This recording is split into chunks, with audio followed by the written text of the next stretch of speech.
Well, welcome back to another Dynodaze video, and as you can see, a Honda Civic FN2, and this one's here on a Saturday for a power run, as we believe she's had a map at some stage. Now, it's only got a paddle filter, but he believes it's on a Hondata ECU, even though he doesn't have a box, which means generally on Hondata stuff, when they sell the Hondata box, they have to put the cars back to standard. So we're going to find out. Maybe it's had a flash map.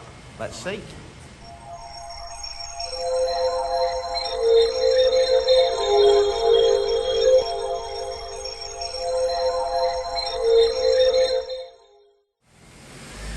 In she comes. Let's get it strapped down. We'll do some power runs.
Light moves pretty fast.